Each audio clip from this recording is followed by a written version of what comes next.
warahmatullahi wabarakatuh. Saya Sonia, nomor NIM 2030111137 akan menjelaskan materi pendidikan inklusi tentang prinsip-prinsip pembelajaran anak berkebutuhan khusus.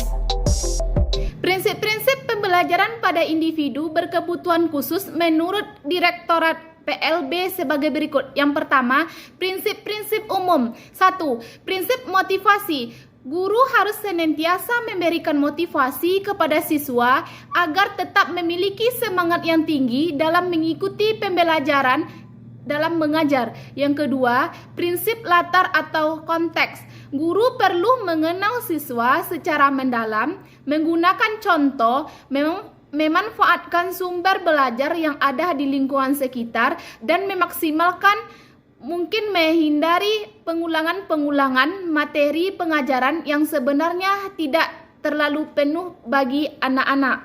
Yang ketiga, prinsip keterarahan. Setiap akan melakukan kegiatan pembelajaran, guru harus merumuskan tujuan secara jelas, menerapkan bahan dan alat yang sesuai, serta mengembangkan strategi pembelajaran yang tepat. Yang keempat, prinsip hubungan sosial. Prinsip hubungan sosial di sini dalam kegiatan belajar mengajar, guru perlu mengembangkan strategi pembelajaran yang mampu mengoptimalkan interaksi antara guru dengan siswa, siswa dengan siswa, guru dengan siswa, dan lingkungan serta interaksi banyak arah. Yang kelima yaitu prinsip belajar sambil bekerja. Dalam kegiatan pembelajaran, guru harus banyak memberikan kesempatan kepada anak untuk melakukan praktek atau percobaan atau menemukan sesuatu melalui pengamatan, penelitian, dan sebagainya.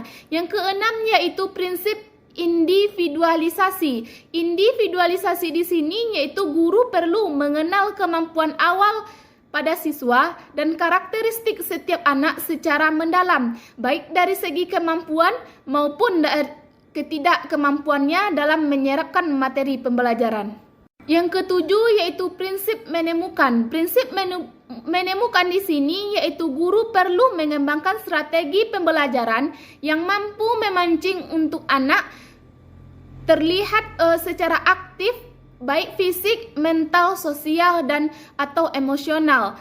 Yang kedelapan yaitu prinsip pemecahan masalah. Guru hendaknya sering mengajukan berbagai persoalan atau problem yang ada di lingkungan sekitar, dan anak dilatih untuk merumuskan, mencari data, menganalisis, dan memecahkan sesuai dengan kemampuannya. Prinsip-prinsip khusus ABK. Prinsip ini mengarahkan kepada masing-masing kebutuhan anak atau kelainan yang dialami oleh anak. Yang pertama yaitu tunanetra. Tunanetra di sini yaitu prinsipnya yang A yaitu prinsip kengkoretan. Kengkoretan di sini yaitu guru dituntut semaksimal mungkin dapat menggunakan benda-benda konkret baik asli maupun tiruan sebagai alat bantu atau media dan sumber belajar dalam upaya pencapaian tujuan belajar. Yang B yaitu tujuan pengalaman yang menyatu. Di sini tujuan pengalaman yang menyatu ini adalah pengalaman visual cenderung menyatukan informasi. Yang C yaitu prinsip belajar sambil melakukan. Prinsip ini menurut guru agar dalam proses belajar mengajar tidak hanya bersifat informatif, akan tetapi semaksimal mungkin anak diajak ke dalam situasi nyata sesuai dengan tuntutan tujuan yang ingin dicapai dan bahan yang diajarkan. Yang kedua yaitu tunarunggu. Tunarunggu yaitu prinsip-prinsipnya A. Prinsip ketahanan wajah. Prinsip ini menuntut guru ketika memberikan penjelasan hendaknya menghadap ke anak sehingga anak dapat melihat gerak bibir guru. Yang B yaitu prinsip keterarahan suara. Ketika berbicara, guru hendaknya menggunakan lafal atau ejaan yang jelas dan cukup keras sehingga arah suaranya dapat dikenali anak. Yang C yaitu prinsip keperagaan.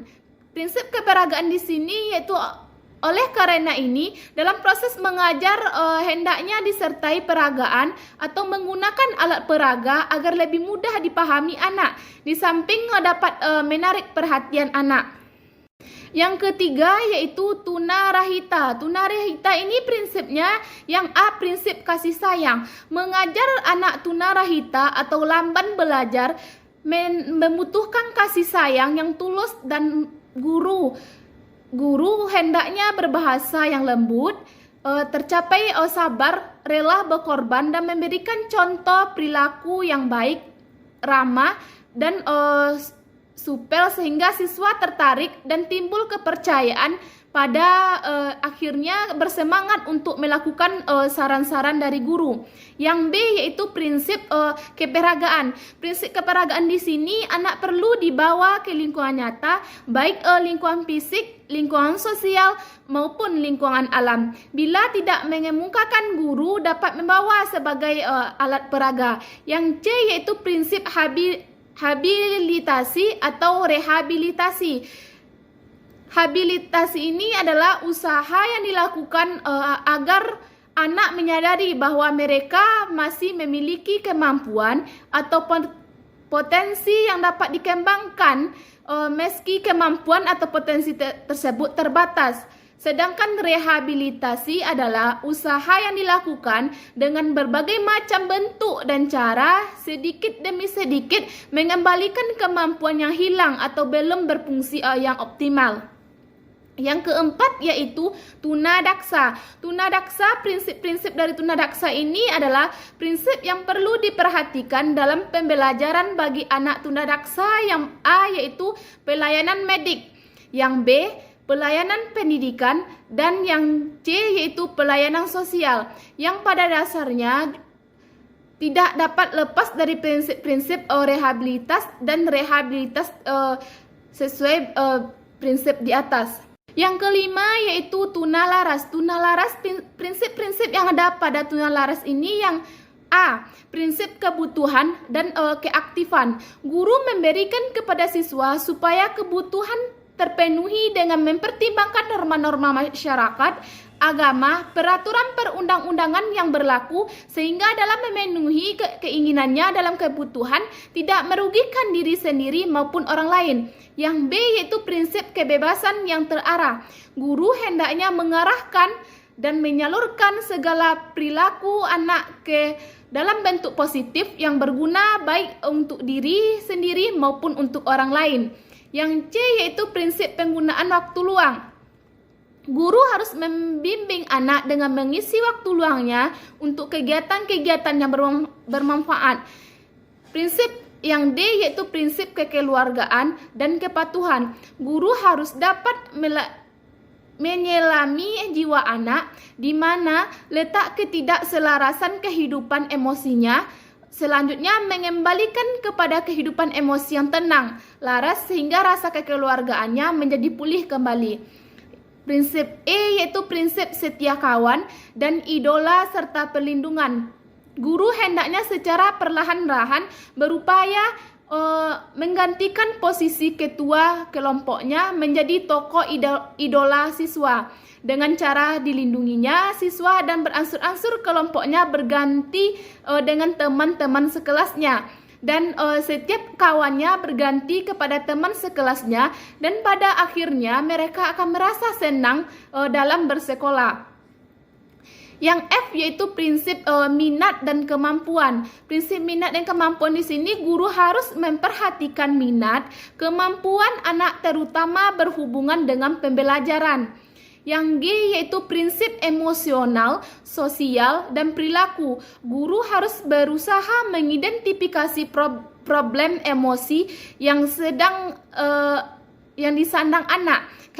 Kemudian berupaya menghilangkannya untuk diganti dengan sifat-sifat yang baik sesuai dengan norma-norma yang berlaku di masyarakat, agama, dengan cara diberikan tugas-tugas berbentuk yang terpuji secara individual maupun secara berkelompok. Yang H yaitu prinsip disiplin. Guru perlu membiasakan siswa untuk hidup teratur dengan selalu memberikan keteladanan dan pembinaan yang sabar. Yang I yaitu prinsip kasih sayang. Dengan demikian, melalui prinsip umum dan prinsip khusus tersebut, diharapkan guru dapat melaksanakan pembelajaran yang menyenangkan serta efektivitas dan efisiensi kepada anak-anak berkebutuhan khusus, sehingga dengan demikian tujuan pembelajaran yang akan diharapkan dapat dicapai dengan baik. Itulah penjelasan saya tentang materi prinsip-prinsip anak berkebutuhan khusus. Terlebih dan terkurang mohon maaf. Wassalamualaikum warahmatullahi wabarakatuh.